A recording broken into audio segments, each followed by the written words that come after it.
What's going on, everyone? I'm just a typical, average American here today to react and learn about unhealthy American products that are apparently completely banned in Canada.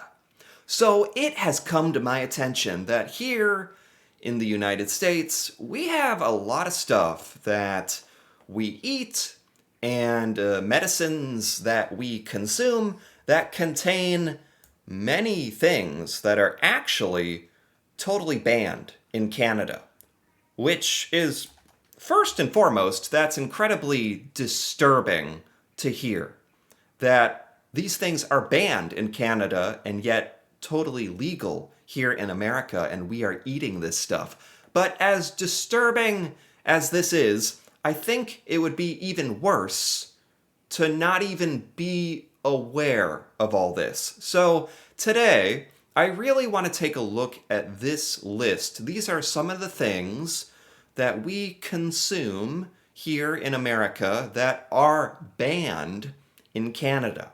So let's take a look at these, starting with Four Loco. Oh my god. Four Loco? You know, I didn't think I would find any of this funny, but that's funny to me. It's an alcoholic beverage. Have you heard of Four Loco before? It's a caffeinated alcoholic beverage that's popular among US college students. Exactly. My brother, he used to get these all the time. And we would say, like, you know, if you drink this stuff, it's going to make you loco. It's going to make you crazy because it's like not just alcohol, but it's got caffeine and it's good for college because I don't know. I guess even though this thing might kill you, maybe you'll kill your test first, you know, maybe or something. Why it's banned in Canada? This one for Loco, I feel like I've actually heard this that they had to reformulate this thing because it was too crazy. It's a banned formula, contains caffeine and alcohol together, posing cardiac and intoxication risks. Reformulated version exists. Yeah, let me pull up a picture of this thing for Loco. Here we go. Yeah, this is for Loco. I heard they had to redo the formula. I hope to God they did this here in the United States, because this thing was crazy. But just the idea that this kind of thing was legal in the U.S. and lots of college students, including people I know, were drinking this. That's disturbing, but at the same time, we kind of knew it was bad, but we were in college, so our brains weren't fully developed, and that drink wasn't helping. Let's keep going. This is potassium bromate. This is a chemical, a food additive, a flour improver that strengthens dough and improves rise and texture. This is something they're putting in flour? Like our bread? Potassium bromate, because it strengthens the dough and it improves the rise. But it's classified in Canada as carcinogenic, cancer causing. It's not permitted in foods. In Canada, this chemical isn't even allowed in your food in Canada. And this is in all of our dough products, our baked goods in America. And it causes cancer. I mean, it's unbelievable to me because clearly we prioritize the wrong things here in America. I mean, why do we do this? Why do we have potassium bromate in our food? It improves the texture of the bread. I mean, you gotta have textured bread. How could we survive without textured bread? The perfect rise. It's pretty crazy when you actually stop and think about why we even do this in America. This is another chemical, brominated vegetable oil, an emulsifier used to keep citrus flavor in soft drinks. Oh my god, why is it banned in Canada though?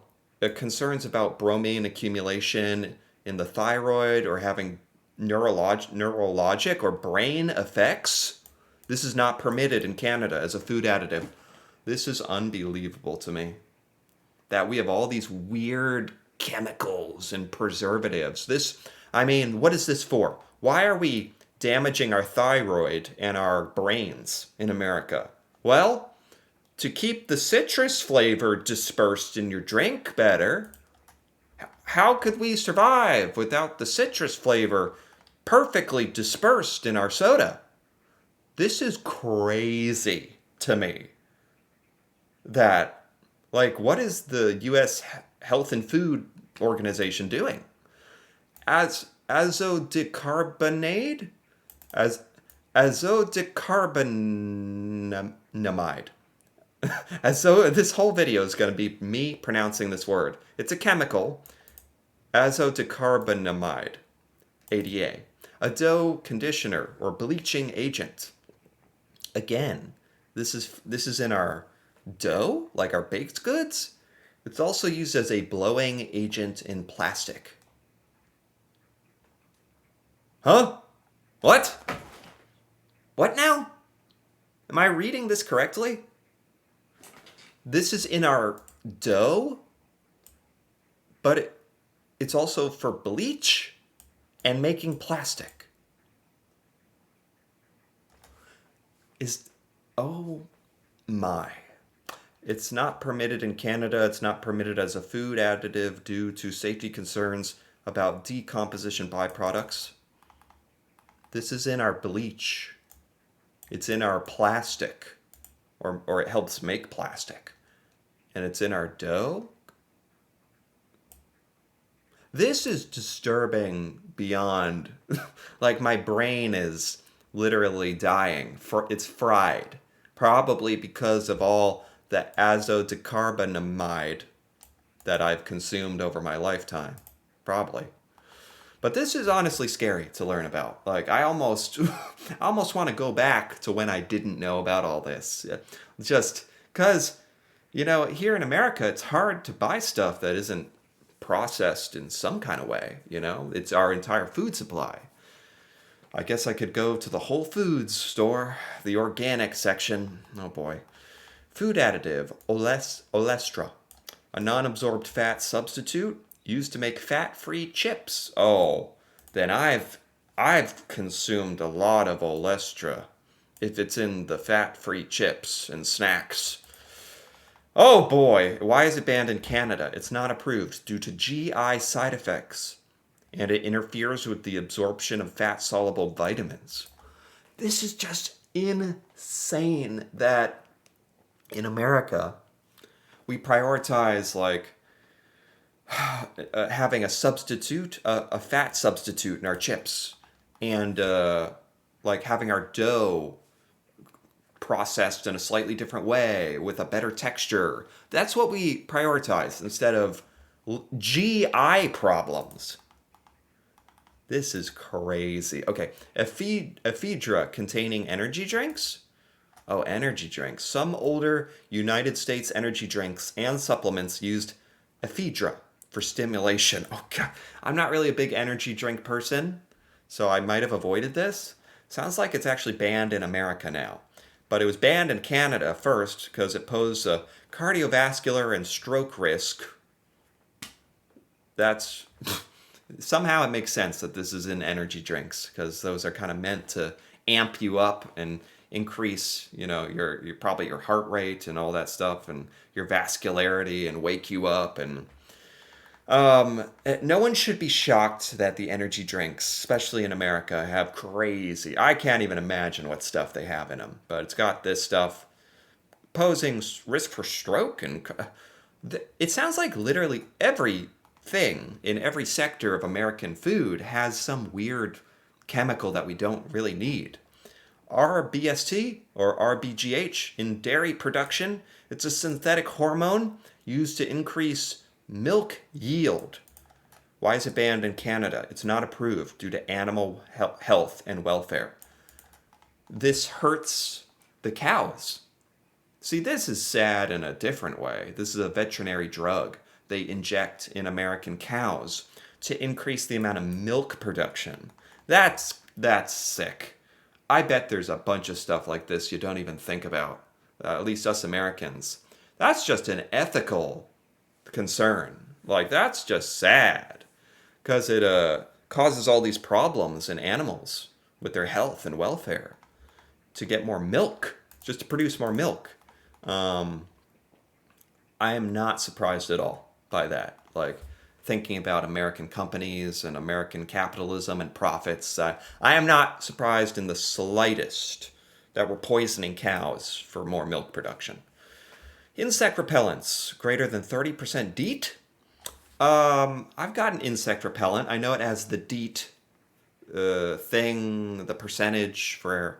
I don't really know what that means, but I assume it's how strong it is. Very high strength DEET spray is banned in Canada. Concentrations over 30%. It's based on safety. It doesn't really say why this is banned in Canada, but now I am never buying greater than 30% DEET ever again. But in America, we got insects. We can't have those mosquitoes ruining our outdoor dinners. That's This stuff is literally in everything. I wish this said exactly what was wrong with the DEET. I mean, if it's repelling insects, if insects don't want anything to do with it, do you really want to spray it all over your body? That's a good question. Yohimbine. Yohimbine. Yohimbine? In OTC supplements. An alkaloid stimulant found in some U.S. male enhancement and bodybuilding supplements. Yohimbine is prescription only in Canada. Wow. And this is just over-the-counter supplements in America? I don't know if America is very, very loose on our health and safety and food laws, or if Canada has a higher bar. Maybe you guys are just a little stricter and have a higher. And honestly, if you have to choose between the two, that's the way you want to go. You want to be more strict and more cautious, especially if your lifespan is at stake. You have to sacrifice a little male enhancement for the sake of your life and wellness. This is Kava. Kava supplements. I'm not familiar with them. It's a herbal relaxant used in dietary supplements and tea. This is banned in Canada. It's not authorized because of liver toxicity risk. Kava supplements. I'm not familiar with them. I don't take them, thank goodness. These are you just know based on the effects that these are causing on people. Liver failure and toxicity? Just to have herbal relaxants? Like, what are we doing? Raw, unpasteurized milk sale. Retail sale of unpasteurized milk to the public. Why? So in America, we sell unpasteurized milk? We do? Like milk that's not been processed or cleaned or filtered or what is it, straight from the cow's udder? What do we mean? This is banned in Canada because of pathogen risks, E. coli, listeria. It's a federally banned sale. That's what I would think. It's sold legally in several states at local farms and farmers markets and health food stores to make unpasteurized cheese and yogurt. So we sell all this unpasteurized milk just because to have it. It's funny because this is the one time it sounds like people in America are trying to get very, very natural milk, like unpasteurized, untouched, raw milk. And it's funny, this is the one time where that should actually be banned because it has the risk of all this bacteria and pathogens. You really can't win, can you? Comfrey products. What is that? Herbal products containing pyrrolizidine alkaloids. It risks liver toxicity. These are banned. I'm not familiar with the Comfrey products. These are herbal products. It's funny because these herbal products sound so natural, but they're actually very bad. This is a cannabis derivative, Delta H THC. It's in gummies, vapes, edibles with the pyroactive Delta 8 THC, like cannabis, sold in a lot of US states where that is legal. In Canada, it's regulated as cannabis, only licensed channels allowed. I'm a little confused about this. We're just talking about unlicensed. In America, you don't need to have a license to sell this stuff? What? Are you kidding me? What? What? You don't need a license to sell this strain of cannabis? Or, huh? That's surprising. This says Jaquirity Bean Jewelry. This is a jewelry that's banned in Canada? Why is that? Necklaces, bracelets made with Abris precatorius seeds containing the toxin abrin. These are bracelets. Jaquirity Bean Jewelry that have a risk of poisoning you if a seed is chewed? What? I don't know about this stuff. This is a jewelry that you can buy in America where if you chew on it, you could die from poisoning. What are we doing out? What are we actually doing in America? Seriously, what are we doing? Self-feeding / bottle propping devices. Rigid pillows or stands that hold a bottle so an infant can feed unattended. Oh my God. Me and my wife have a baby, an infant, and so now I know how it would be terrifying with the idea of giving our baby a self-feeding bottle and then walking away like, good luck, eat up, I got other stuff to do. You just leave, when they're older or whatever, at a certain age, yeah, maybe they can eat unattended, but especially as a baby or an infant or a toddler, just sticking them with a pillow that holds up the bottle or something? Is that what it is? This is a choking hazard, aspiration hazard. It's prohibited in Canada. Seems like just common sense to me. Don't, especially for a baby, you probably shouldn't leave them unattended and eating just, as a manner of good practice. But these are devices, stands, and pillows that hold the bottle up to that. There's some times where you're going on 2 hours of sleep and you're like The Walking Dead, where maybe this kind of sounds like a good idea when you're in that mind state. Baby walkers are banned in Canada? What?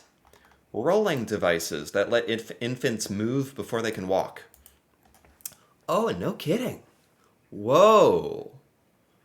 Now this is something I've seen in America. I know people with babies who, it's like you put your baby into a little,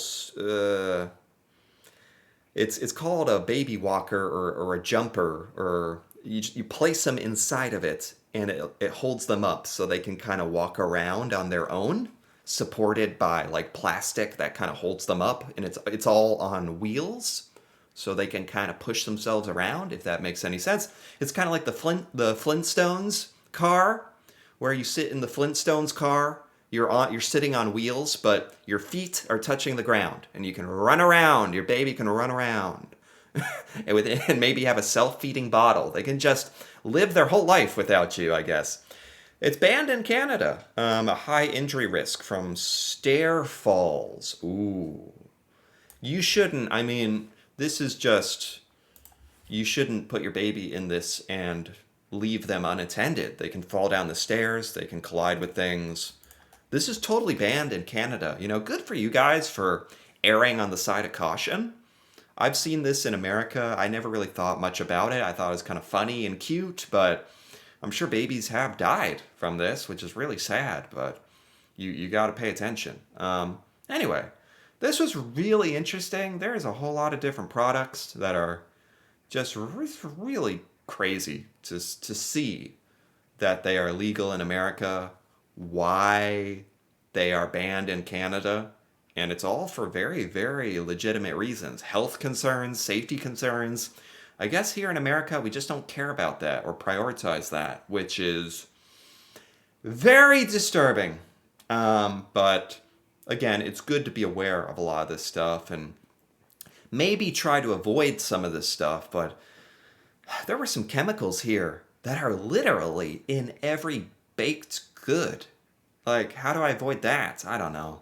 Say goodbye to my liver. I don't know. But anyway, if you enjoyed this, feel free to give this video a like or leave a comment with your thoughts on any of these crazy things that are legal in America and banned in Canada. And if you're interested in more videos like this, me reacting to Canada and learning about things in Canada that I've never seen before or learned about, feel free to subscribe for more. And until then, thanks for watching and see you next time.